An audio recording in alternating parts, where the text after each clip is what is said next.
This is ECW original Iron Man Tommy Cairo.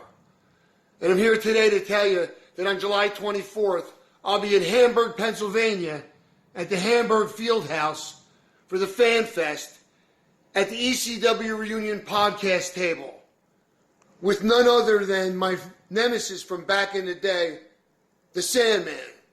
This is a rare photo op, an opportunity to talk to us about the history of ECW and the beginning of the hardcore revolution, which we were responsible for, regardless of what history may tell you. So come down July 24th to Hamburg, Pennsylvania, and we'll tell you what really happened. I'll tell you one thing, I know I'll be there. Will you?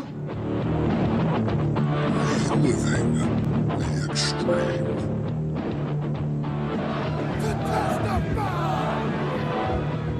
My name is Bubba Ray Dudley.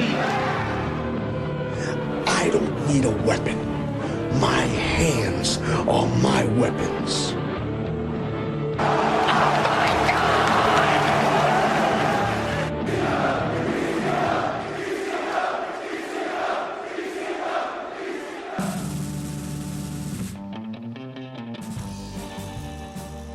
This week on Reliving the Extreme, no show review this week, folks. Nate Maxon here with you.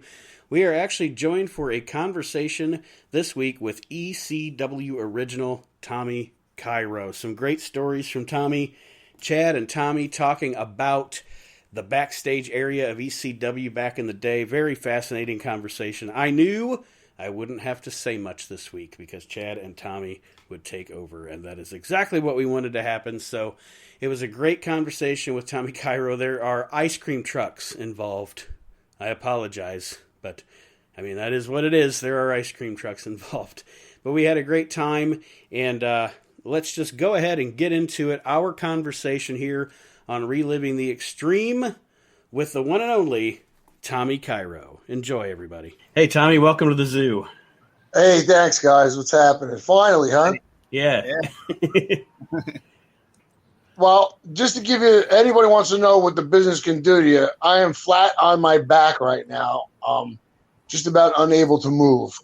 So this is what, yeah, terrible, pretty man. much flat on my back too, but it's not because of wrestling. Chad, that's you? That's me. Holy I crap, don't know man! what this is. Is it my foot or something? I haven't seen you in years, man. Can't see you now. I don't know what this is. Yeah, you know what, Tommy? I was gonna try to hold this off until later on because I wasn't sure if you remembered it. But the last time that I met you was at a Corluzzo show. Okay. in Atlantic City. In Atlantic City for Corluzzo, really? Yeah, you walked up to me and I looked at you and you went, "Hey, Chad," and I went, "Oh my God, he remembered me." I'm trying to think. For some reason, I'm wondering why Atlantic City and Dennis Corluzzo doesn't ring a bell. Well, maybe not Corluzzo, but I mean, was it my shows that I was running? Well, I don't know. You tell me. It had all the staples, the Kodiak Bear. It had Super Sack, really? Gino Caruso. Huh. That's interesting. It was What's on the that? beach, I think. On the beach. Oh, yeah. I don't think that was. You know what? I think you're right. Was New Jack there? Well, I don't know. Do you remember? You don't remember? Not New Jack. I try to forget it. Yeah, exactly. I think Rhino was there. It was an outdoor show. It was from some one and done guy. I don't think it had anything to do with me or my stuff. I do remember Tammy being there, and I hear this music playing, and I'm like, the show hadn't even started. I'm like, what's this freaking music? They're like, Tammy's like, oh, that's New Jack's music. I'm like, yeah, why is it playing? Is he coming out? There's no match going on. Why is it? Oh, well, that's when he's here, when he's on a show, they play it. I said, get the fuck, you gotta be kidding me. What is that? Was his car just pulling up? Like, he just like Yeah. he's just playing his own tune. system. Yeah, but I often laugh when I hear how people want to make such big, stars out of people, and I don't know what it was about New Jack, but when I saw him be unable to put away Gypsy Joe, so I don't know if you ever saw that video of him and Gypsy Joe working a match, and Oh, yeah. he beats up. Well, if you watch it, Gypsy Joe walks away at the end. He's still standing. He was like 72. Yeah, and if you're such a he just walked away. yeah, you could. New Jack couldn't even beat this old guy up. The guy walked away. He never finished him. The guy didn't lay there. He was still walking around. I was like, Tommy, hang on just a second here. Hang on. You're talking about that New Jack couldn't beat up a 72-year-old guy, but what about what he did to me? what did he do to you? Like 24. Did he stab you? No, he beat the shit out of me. It's on the network. Unreal, unbelievable. Because he that other video of him stabbing that guy in the ring, it's just appalling. And the dude was such an idiot. He's like, well, if you train me, I won't press charges. Like, I'll tell you what. I was at I got married in May, Tommy. Like May 16th. Congratulations. Thank you. And the day that we were having our rehearsal dinner, I got a text message from my buddy Roy Lucier, and he goes, New Jack died. And I literally said, that's the best wedding gift somebody ever gave me. Absolutely. Yeah, Jerk because off. not only did he not beat me up, he lied about beating me up. And then I guess he expected me to lie about him beating me up. Like, to carry on the lie? Like, Unreal. just to keep going, yeah, that's right, New Jack beat me up. Like, he did so much nothing to me. Right. That I was just like, what is this? And then when he did hit me in the side of my leg with a chair, and it caught me in that crevice, by the kneecap. Right. And the other guy goes, get the fuck out before he kills you. And I'm thinking, like, what the fuck did I do? Unbelievable. I didn't do anything. And then Like, when you watch the shoots of New Jack talking about it, right. he says, and Tommy, you probably will attest to this too, because in ECW, you know how it works. When you're putting together a match, you normally walk up to the guy and you say, hey, how you doing, right? Sure. And then What do you want to do? What do you want to do, right? New Jack said that I had all these spots that I wanted to do, and I knew that I was a jobber in the match. Like, there was no spots that I wanted to do. I was just there to get dog fed, Unreal. Well, the funny thing is, as I found out over the years, a lot of the guys that people perceive to be tough guys, the reality of it is, and I lived the history and I've been there, in that ECW locker room, I could have cleaned the clock of anybody and everybody in there, including the fact that I pumped down 911 Big Al when I had bought a ring from him and Teddy and I still owed them a payment and I hadn't seen or talked to either one of them. He calls up. He's at the building, Imaginations in Jersey, ready to take the ring. I said, let me tell you something, Al. You touch that ring. Here's what you better do before you take that ring. You better show up at my doorstep and pay you the money that I did give you, okay? Or I'm going to come down there before you leave and I'm going to wipe the freaking floor with you, you big jerk off. Right. So nobody was a tough guy. Tommy Dreamer was no tough guy. Taz was no tough guy. None of those guys were tough guys. Sabu was a punk, no tough guy at all. All thought they were tough guys, and I got a little bit of an attitude going back then because I was really in a good spot until Paulie came, and then it took Tommy Dreamer and Taz to basically take my spot. 2 New York guys, 2 Paulie guys. And if anybody remembers, well, the stuff that we were putting out back then, like the programs and stuff, was talking about me with my 11 variations of suplexes. And then all of a sudden, Taz comes, and that's gone.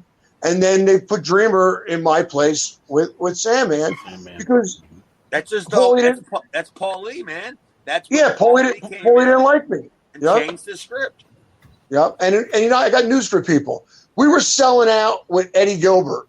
It wasn't like we weren't doing well and Paulie came. Well, I wouldn't get carried away with the selling out. You were starting to draw people. No, well, right before Paulie came, we drew okay, and we were drawing 800 people in the arena before they even put the friggin' bleachers in. Bleachers. That's something I was going to ask you, Tommy. That was actually on my list of questions. Was what was the starkest difference when Paulie took over from Eddie?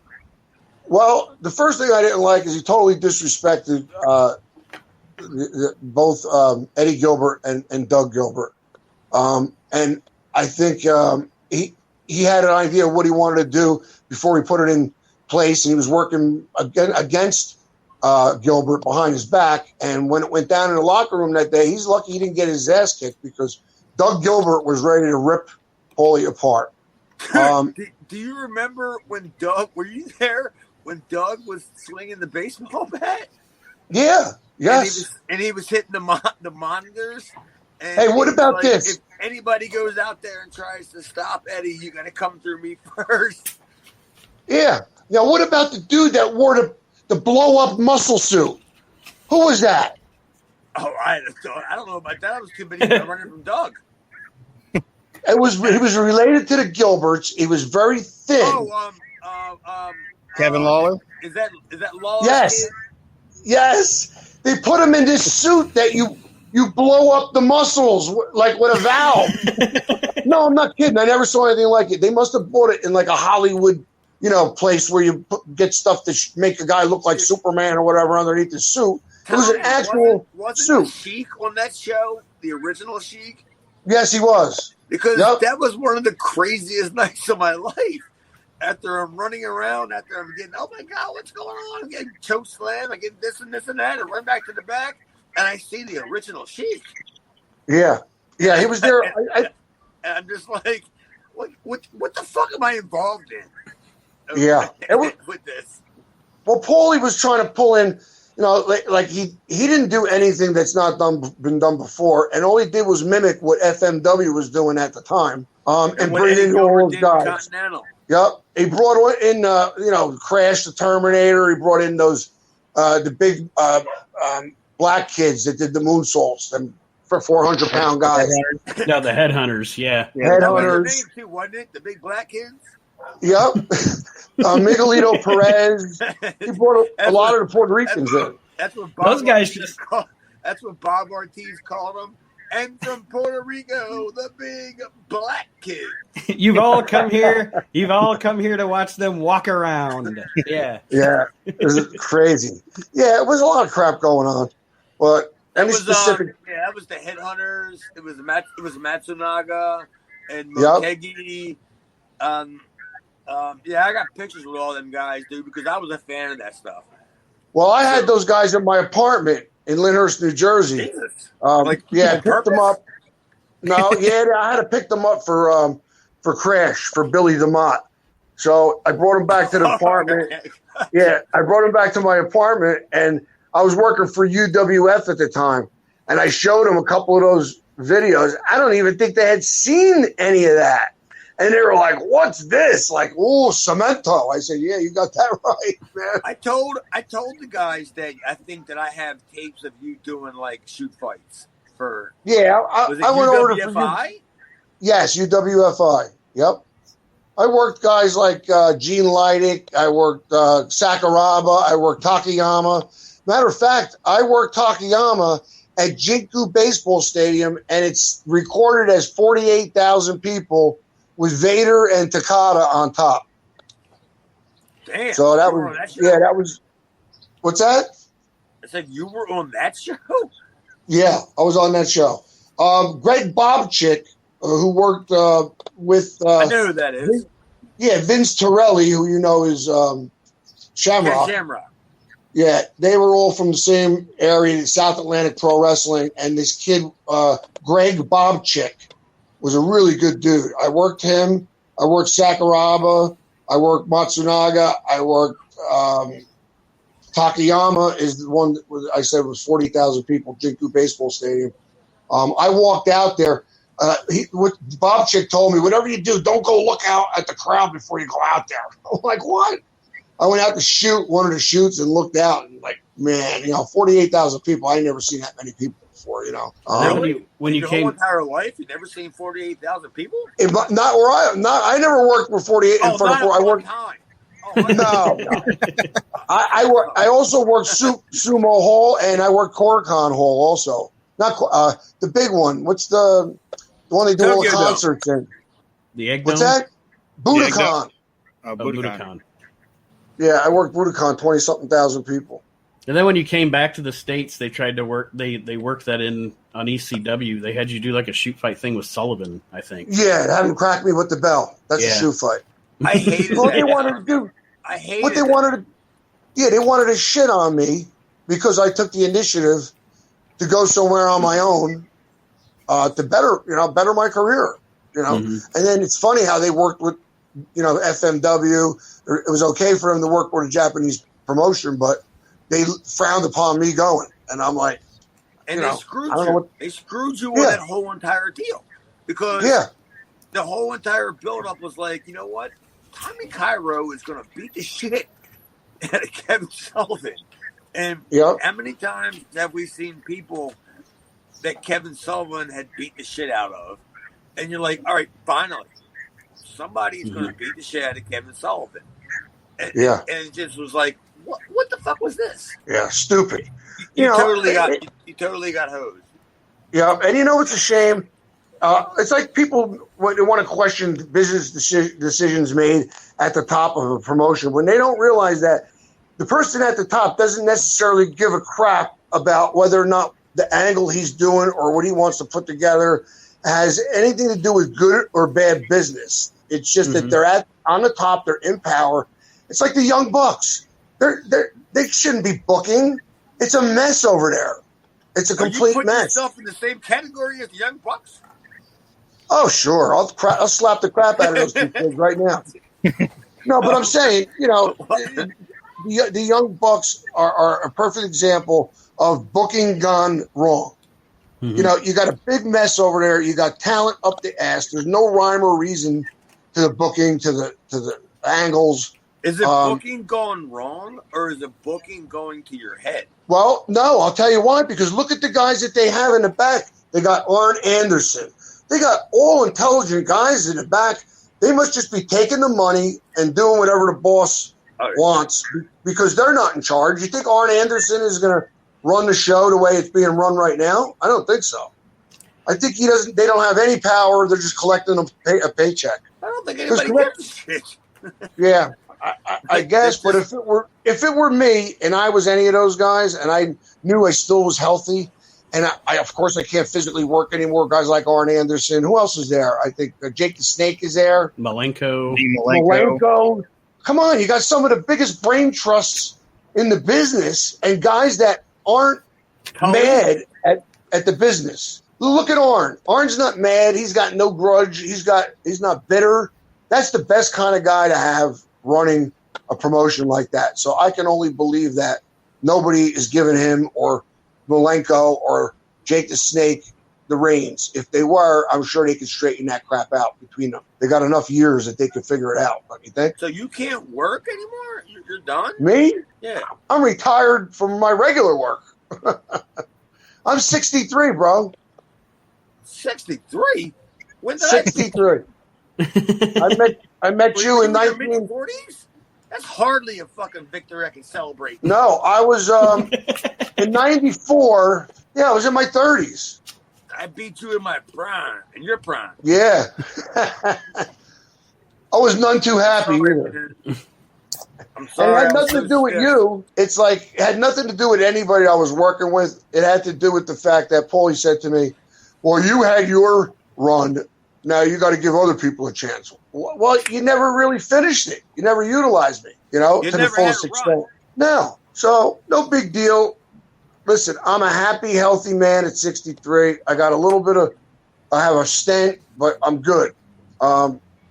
I'm 205 pounds. I got no fat on my body. I still train, still in shape. My family, my wife and I bought a vacation home in Virginia on the Chesapeake Bay. I go out there for 2 weeks. I live here at the Jersey Shore by the water. I stay home for a couple of weeks. I go back and forth.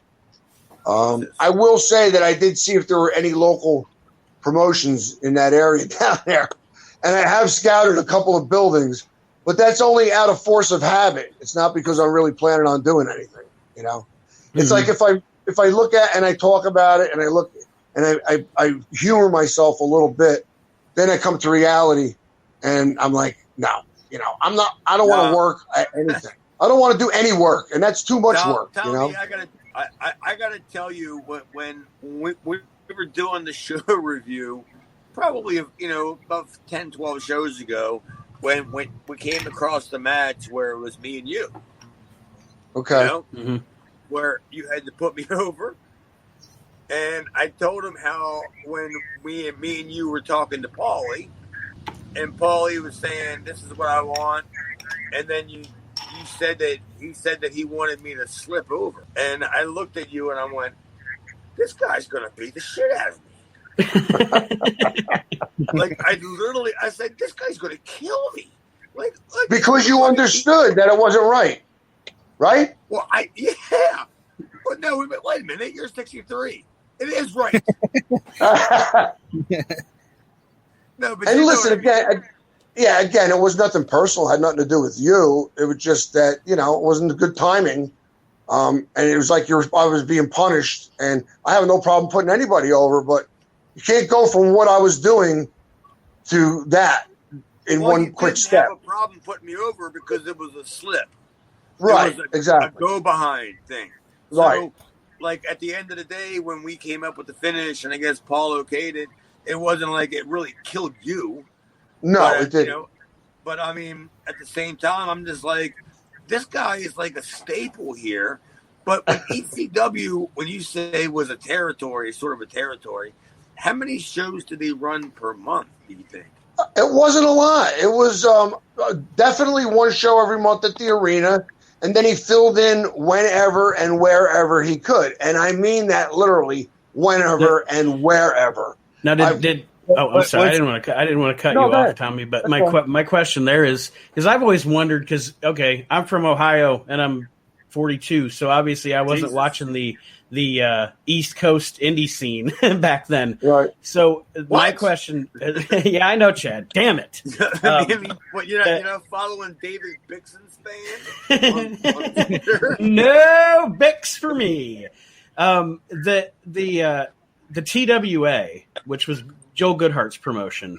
Right. Did ECW like branch from that, or did it just come in and fill a vacuum from that? You know what I'm saying? No. Well, I think there were some of the same people involved, and Todd Gordon obviously was not involved with Joel Goodhart, but a lot of the talent was the same talent. You know, the Larry Winters and the Johnny Hotbodies and all those guys. But I think it maybe just filled the void. I don't think there was a direct connection other than it was a similar product based on the popularity, I believe, at the time of TWA, because nobody was doing what they were doing, you know, getting these, Abdullah the Butcher and getting guys that were out on the indies and making it something a little different to watch. Interesting, They still did the same thing. They spent way too much money. That's what I was going to ask. That's what I was going to ask. Is if TWA just tried to get too big for its britches, it basically was an ask. Like, did he just did his bubble just pop? Yeah, that's what happened to Goodhart. He just spent too much money, and he couldn't keep spending that kind of money. And then you almost kind of like, it's kind of weird because now you always talk about when they're trying to like outdo themselves. Right. What the fuck else was he going to do? He had Abdullah against the Sheik in like 1990 or what? You know what I mean? Like, what were they going to have? Bobo Brazil against, Bruno? Yeah. Well, the only thing I could think of that he must have been such a mark that he overpaid for everybody, because I don't see how you couldn't have made money I believe he was drawing, and you had guys like Abdullah the Butcher and the Sheik who really still at that time, we're talking 30 years ago, so they were still able to work. So I think they must have milked that's still him. debatable. Yeah, Yeah, that's true. Well, you know what I mean. He could still walk around the ring. But I mean, I have to believe it was bad business because I don't see how you couldn't have made money unless you were overpaying those guys, which, you know, happens when you don't know any better and you know, you're being taken advantage of. Tommy, you know, you've been in the business a long time like I have. Do you not think that Abdullah the Butcher and Eddie Farhat were not taking advantage of that guy? Oh, of course. You know? Yeah. Of course. I mean, it had to have been like, what do you think? In 1990, 91 money, what, $2,000 is probably now what, $3,500 nowadays? Yeah, exactly. And that probably wasn't even like that wasn't even travel. Probably that was just to be there, like to work. Probably. And then you figure the place drew only like 1,200 at maybe $15-$20 a ticket. So yeah, that guy from the TWA, he never had a chance.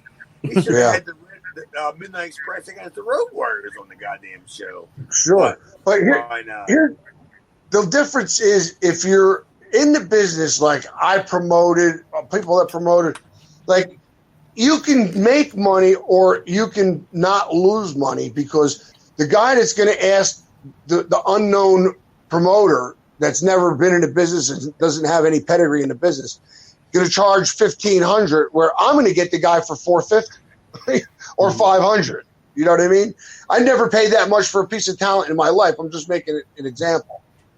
Just like the local indie guys when I was running my promotions, you know, guys like Ricky O, he wanted to get together with us. And the first thing he said when we had this little meeting that maybe we were thinking about, Freddie Rubenstein, Phil Varlise and me, first thing he says, well, we got to get these guys together so we can figure out what we're paying them.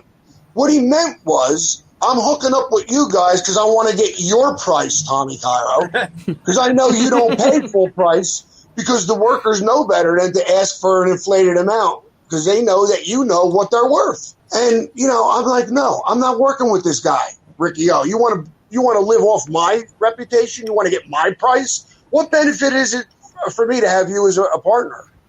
The benefit's all on your end. You know, you think you're going to circumvent my 30 years in the business and knowing everybody and get my price. No, it's not going to happen. So really today, the only way a promoter can make $1 is if he really knows the business. And that's not saying that because you were a worker, you know the business. It's not. But I invented things in indie. Yeah, I invented things in indie wrestling that nobody did before. Vinyl lawn signs. I bought boots from fucking Bill Ash and some kites. I'm a worker. Yeah, exactly. Yeah. I worked on a show with Jimmy Boogie Woogie Man Valiant. Yeah. I'm a worker. He's still working. I know. And I'm not. He's one of the most fluid guys. If you've ever seen the way he used to work, it was like poetry in motion. Even as an old guy. I'll tell you what was poetry in motion is we booked it for a show in like 1991. And when he said, when you book the Boogie Woogie Man, you get him for the whole entire day. And the promoter, Dennis Whipwreck, you probably know him. That's how he got his name. He gave him a sign to promote the wrestling show, and he put him out on the street corner. Oh, my God. And Jimmy Valiant said he didn't give a shit about doing it. Did Big Mama pull up and try to get him in the car?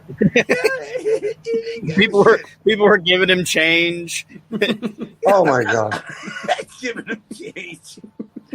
Somebody handed him a squeegee because he didn't have any tools. Yeah, I was a big Valiant Brothers fan as a young guy. I was gonna ask that about that. Like, were they? When you, because I know when you and I talked before, you talked about that was your obviously where you came up. That was the wrestling you watched when you were younger. And were you a fan? Were you a fan of? Were you a Bruno guy, or were you a fan of the heels? Or All right, let me explain this to you real quick. I'm about, I don't know, probably about 8 years old. I started watching wrestling, and on this particular night, they've advertised it the week before. This is out of Washington, D.C. Ray Morgan is the announcer, WWF. They announced it the week before. Next week, Baron Cicluna and I guess it was King Curtis, I'm not sure, will face Bruno Sammartino and his cousin, kayfabe, Antonio Pugliese, a.k.a. Tony Parisi, was Bruno's gimmick cousin. So it comes time for the match. They introduce the heels. They're in the ring. They introduce Antonio Pugliese, and he comes out to the ring, and no Bruno. So what happens? They jump Pugliese, double team him. Then all of a sudden, the ring announcer says, or the announcer, "Oh, look at this! Bruno just showed up from the airport. He just arrived from the airport." He runs out. He's got his suitcase with like a shirt hanging out of the suitcase. He's got his tie down and no shirt on, dress pants. He runs in the ring. They go back to back, him and Antonio Pugliese. They fight off the heels, and they stand victorious in the middle of the ring.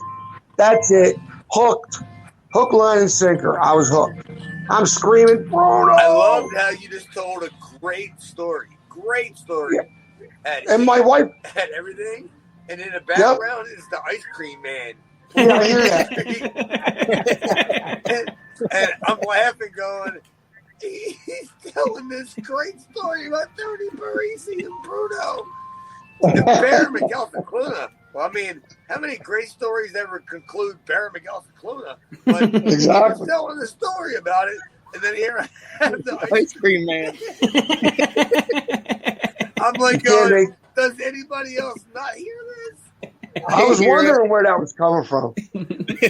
But so, that's it. I was hooked, and I became a Bruno fan and went to my first live match at Newark Armory at 10 years old and saw Bruno against Bulldog Brower. And I'll never forget, the magazine that was on sale that month was at the show. It had a picture of Bulldog Brower, all bloody, and it said, Valentine signs Brower's death certificate in hot blood. Hang on, Tommy. Was that the one that said that it had Valentine with the blood running down the side of his face? Yeah. And it had fucking Valentine with the finger, and it said, all right. That was Wrestling Review. Yes, it was Wrestling Review, 1968. Fuck, I'm terrible. I know too much nonsense. Jesus. I know. I feel the same way. All right, here's one for you. Somebody go choke that guy out with that machine, please. Anyway, did I tell you? I'm getting ready to get a fucking coconut. You guys want one? Yeah. Give me a rocket pop. I told you the story about Ivan Koloff's tattoo, right? No. So Ivan Koloff wrestled. He wrestled as Red McNulty. That was his first working name. At that time, if you see any picture of him before he was Ivan Koloff, and maybe even in the beginning of Ivan Koloff, he has a tattoo, giant tattoo of an eagle. Later on, deeper in his gimmick, he had a Russian sickle added. The Russian sickle goes down into the eagle's eye, and then there's blood spurting from the eye. So, again, he didn't have it originally, but he must have been so into his gimmick. He said, "How can I walk around? I'm a guy from the South with a Russian accent, and I got an eagle on my arm. That's the symbol of America. Mm-hmm. So I'm so into my gimmick, I get a tattoo." Never really examined Ivan Koloff's arm. Well, I have a picture that's I could send. I'll send you. I would have never guessed. Yep. Because I never really looked at Ivan Koloff's arm that much. That's just to make a point of the stupid stuff that we know because we're wrestling fans. That's keeping in character, right? Yeah, exactly.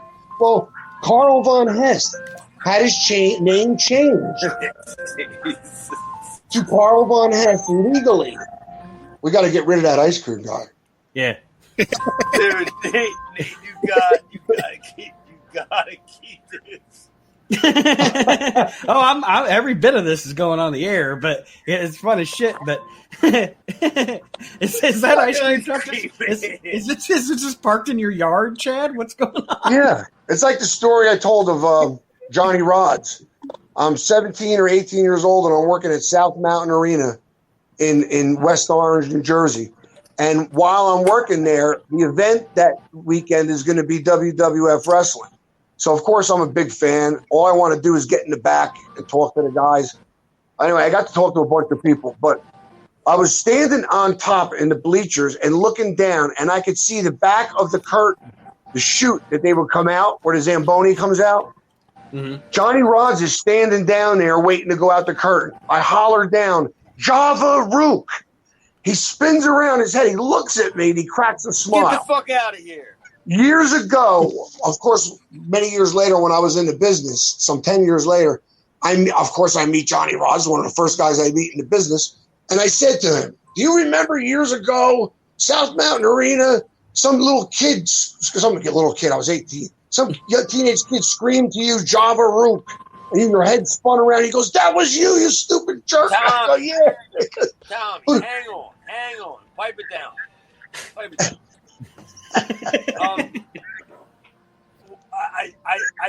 I mean, you saying Java Rook really just blew my mind because I don't know a whole lot of people that knew Johnny Rods as Java Rook. Right, that's the point. That's why I'm bringing it up. I just watched him in like All Japan like recently. Oh. Well, I mean, but the only reason I knew that was because I examined the magazines and I saw pictures of Johnny Rods in New York from a show, and then pictures in a different book of Johnny Rods from Los Angeles. Mm-hmm. And if you remember, the funny thing about guys that left here that were mid-card or jobbers would go to L.A. and become America's champion. Guys like Butcher Brannigan, Johnny Rods also was America's champion. And as you know, at the time, he was lucky if he was mid-card. Anybody can be America's champion. Yeah. Well, they were presented as stars. Kenny Von Erich was America's champion in Dallas, I think, in really? 1970. Yeah, but that was a different promotion. The Gene LaBelle, Mike LaBelle, L.A. was NWA, actually. Yeah, Johnny Rods was a big star in L.A. That was I'm actually kind of glad that you said that because I've brought it up a couple times to friends of mine about Java Rook. Like, it's kind of like I love that. Nobody knows. I love and then when you see Piper. When you see a video with him and he's wearing like a All Japan warm-up suit. Yes. Yep. How did he get that? Did somebody bring it back for him? No. Those guys all went to Japan. Davey O'Hannon, all of those guys went to Japan and were used fairly decent over there. In those days, I guess there wasn't a ton of guys that wanted to go, but there was plenty of guys that went that weren't the biggest stars here that went to Japan. I remember a fan going up to, it was a fan club member, went up to Davey O'Hannon and told him, look, it was an early rag sheet, an early, dirt sheet. And it said top 20 in the world, and it listed Davey O'Hannon in the top 20. The kid was all excited. He was a fan club president. So a lot of guys made the rounds over there. Look at even Jose Estrada. He was a junior heavyweight champion for a while. He was in Japan. He fought in Japan. Dude, I would love to have worked Jose Estrada. And same with Johnny. Sure. You worked with Johnny. Yeah, I worked with Johnny, with him under the mask as the medic. What's that? I worked with Johnny with him under the mask as the medic. For a while, he wore like scrubs and a mask. Towards the end, when maybe he would work with one of his students to break them in on a show or something, be in a tag match. So I remember being in a tag match. Spots, like when you throw him into the buckle, and he does that deal where he hits his head and he walks around all dumb looking. Yep. He did all that shit. And then he throws the wild punches. I mean, Yep. nobody's seen more Johnny Rods matches than me. Yep. I think Awesome. he's on my resume of guys that I beat. Yeah. Do you remember how he used to do that? Like, he would use the second rope to elevate himself to stomp a guy. Right. Just a unique little thing. You know, just a little thing. Like, let me give it more emphasis, you know, to stomp him, bouncing off the rope, also you know. do it for the headbutt. Yes. That's what I meant. Yep. Like, he would also do it when SD Special Delivery Jones. Jesus. Is he still alive? I don't think so. No, he passed away. He's dead. Well, when he would run the guy's head, when he would run Johnny Rods' head into the buckle, because it was the one win SD Jones was getting in the month of August. And right. He'd hit his head, and Johnny Rods would bounce off the the bottom ropes. Yeah. Like, get that spot. And you know as well as I know, that ring was not a fucking soft ring. No. Well, originally they used a boxing ring. Originally in the Garden, especially, it was a 4-rope velvet ropes, red velvet ropes. It was a boxing ring. It was like 22 foot long. You had to run across the ring. You know, that's one of my pet peeves when I see these guys. Even today, they do it.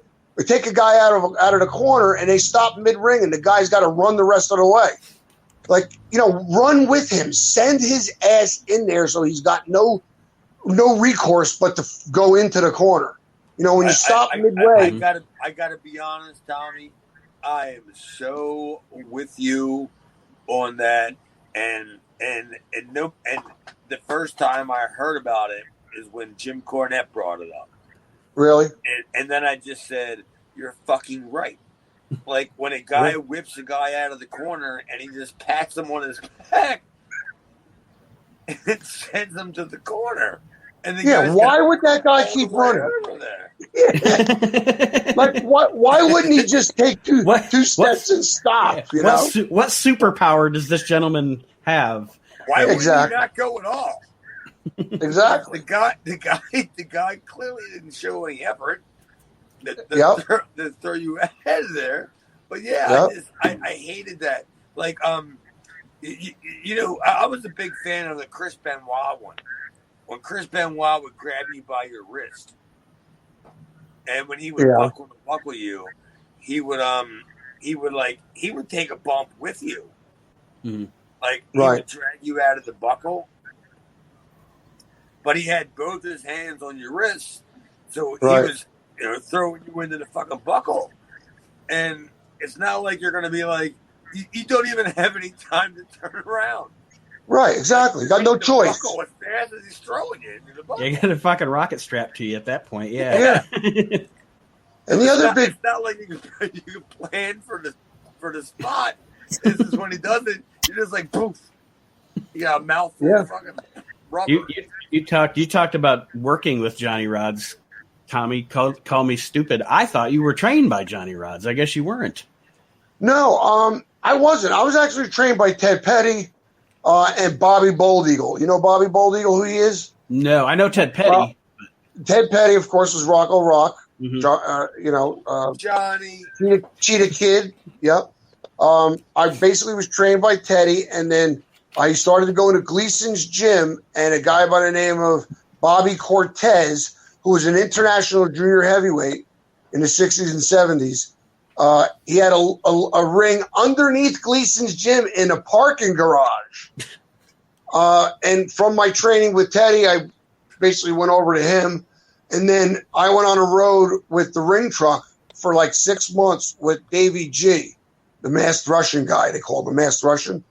And we went all up and down the East Coast, set up the ring, worked the show. Jules Strongbow, a whole bunch of guys up and down, up into New England. And that was it. Basically, after about 3 months, I was on the road and set up the ring and trained with Teddy and anybody else that I could grab. Always after we set up the ring, an hour and a half, whenever we could. And, you know, I learned a lot as I went along, but my basis of training was on Gary Michael Capetta's family's pier outside in a ring in the hot sun on a Jersey Shore in Seaside, New Jersey. You can't talk shit about the Sandman. Oh yeah, I can. Now, Hack and I got along. We got along wonderfully. What about any stories about one of our personal favorites? Did you have the same appetite? I'm sorry, you were both talking. Say it again. I'm sorry. Did you have the same appetite? Oh yeah, very much so. Very much so. I mean, weed was the main thing, and then there was always the painkillers. But I'll be honest with you, there wasn't a lot of coke going around so much at the time. Here and there, it got, I think, worse at some point after I left, but it was pretty harmless for the most part. Hack and I got along good. There's one time, I don't know if you know how Chad, if you remember how we used to do the interviews. So as the camera's facing you and you're doing your promo, everybody in the locker room is looking at you. So they're behind the cameraman. So you're doing this promo, looking at everybody, and there's always pressure because it's at the end of the night. It's 2:00 in the morning. You want to get, 1 or 2 takes and get done so nobody's like moaning and groaning. So me and Hawk, Mike Hedgren, we went in the back and we blew a big joint. And we came back and he did an interview and it was really good. He did a promo. They cut a promo. It was really good. Everybody clapped afterwards and he looked over at me and he goes, "I dedicate that interview to Tommy Cairo because he's got the best bones." And that was the hard part about doing those interviews. I never liked that. So I would always like to try to grab. Yeah, it's like everybody's looking at you. I can't do it that way.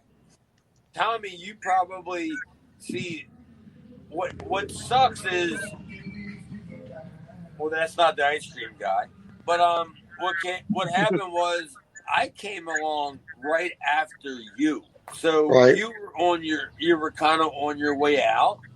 Right. So I had to not that I had to see you leave or watch you leave. It just is what happened. And then I'm stuck in a position where I don't fucking know anybody.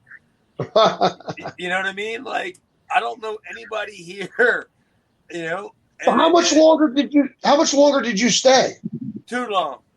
Yeah. Oh yeah, I stayed too long.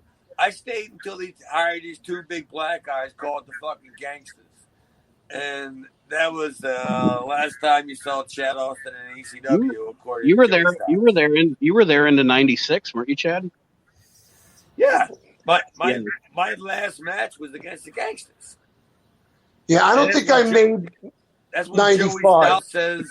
That's when Joey Stell says, "I don't think we'll see Chad Austin in ECW ever again." And that's how I realized I got fired.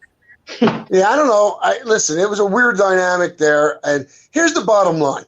Anybody can say anything they want about how great Paulie was. Bottom line is he ran the business into the ground. He used millions or a couple $1 million of his parents' money. It didn't work. It wasn't successful. And he still owes tons of people money. So in my book, it's the guys that made that promotion what it was. Paulie didn't do anything more but orchestrate it. And anybody else could have done the same job he did. He didn't do anything new or different. It was a repeat of stuff that had already been done. Paulie. What's that? You said Ole. Paulie. Okay, all right. But you said Ole. Am I not wrong? No, I said Paulie. Okay, anyway, go ahead. You know what I'm saying. I really don't believe that he's any kind of a genius, and he screwed a lot of people. And like I said, it was the guys that put the effort in that made that product what it was. I think we could have done pretty much the same business with Eddie Gilbert, and I think Todd had enough. And the Canadian Wolfman. Oh, remember him? And remember the sailor? Wasn't there some sailor guy? I mean, Hervé Ernesto. Yeah. Fuck What yeah. about what about a personal favorite of us, Sal Balomo? You got any Sal Balomo stories? Oh, my favorite guy. I love Sal. He used to bring me Glacier Freeze. It was this snuff. little bit of snuff that came from like, I don't know, Norway or some crap. And a hell of a worker, and a great guy. I love Sal. I don't want to say professional, but how in the back was he not about wrestling? Like you couldn't get him to talk about wrestling in the locker room. You know what I mean? Yeah. He just, he was the kids. Yeah, he was big with the kids. Yep. I'll never forget the time he came to the ring in those big white like space snow boots. Did you see those? You ever see those? Yeah, we bet. Well, I seen him pull up in a van, and he had a big and stuffed animals fell out when he opened the side door. Oh my god! like at the ECW arena, and I go, "Who is that?" And so I go, "That's Sal Maloma." I was like, "Oh boy." What didn't he say, Chad? Didn't you say the helmet that he wore was just sat in the arena forever? In the it was in Tommy, you know where that's at on the other side. Yeah, of the ring.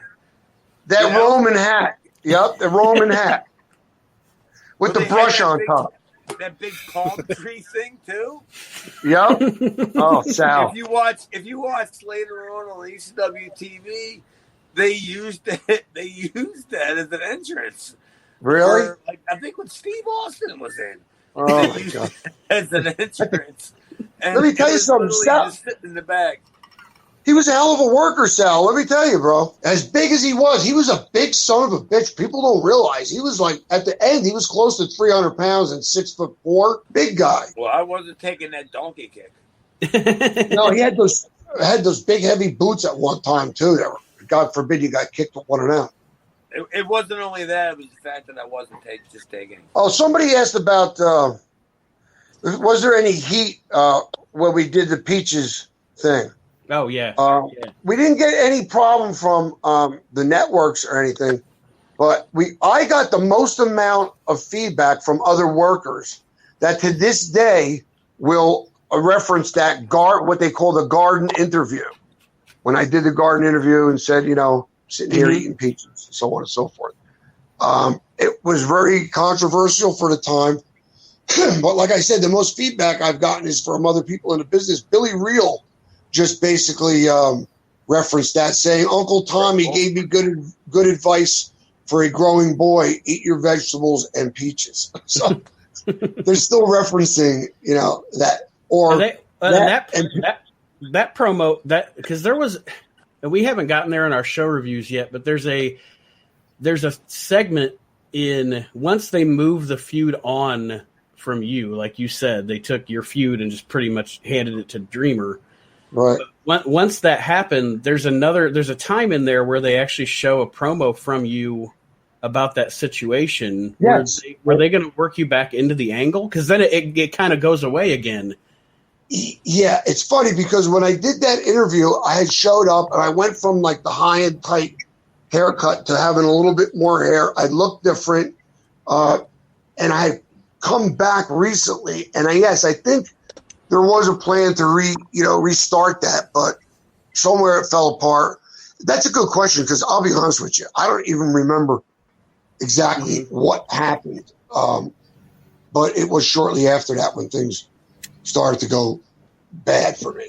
How did you find out like you were done? Well, you know what? The funny thing is I basically took myself out of the picture, and I'll tell you why. At the time, it's funny, fast forward all these years, and I'm still dealing with my back. But my back was out. It was horrible. And I didn't like what they were doing with me, and I didn't know what was happening. So I took my last dates, and it just disappeared. I think that's when I went to work directly for Dennis Corluzzo at that time. And I worked with Dan Severn and all that around the loop for a while. But, yeah, that was when Todd heard that promo. He's like, who was that? They were like, that was Tommy Cairo. He was like, well, he never did promos like that before. Yeah, because you never let me, That was a pretty good promo, and it was pretty real. We did another one after that from outside of somebody's building as if it was Sandman's condo, and I was staying there with Peaches. We're standing outside. I was in the construction gimmick. Further proof that Paulie was trying to bury me. I had a Carhartt coat on, no shirt. Yeah, I painted a safety hat, construction hard hat, silver, and I did that gimmick for a little while. That was his idea. I made the best of it, and I still think it still works. Please tell me it was in the ICW. What was ICW? Were you doing that gimmick in the ICW for Savoni? No. I only worked for them a couple times.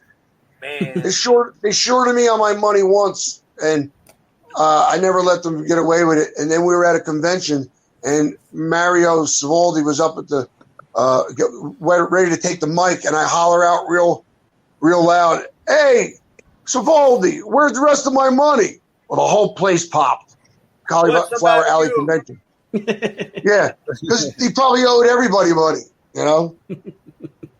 Kid, we had a lighthouse. I said, I don't give a shit. Give me my money. So that's basically, I have so many questions. I have so many questions. We'll do it again. But we're running out of time. All right. Here. So we definitely have to have you back on again. Absolutely. We've been through ice cream trucks tonight and all kinds of an adventure, but it's been a pleasure having you, Tommy. Excellent. Listen, I have so much to tell you, and Chad knows he's done it all too. Been there, done that. We got a lot of stories, and as we go through this, maybe get together a few more times, other stuff will become unlocked from the vault because I forgot we don't stuff. pay people, okay? That's okay. It's all free. That vault's empty. Don't get carried away.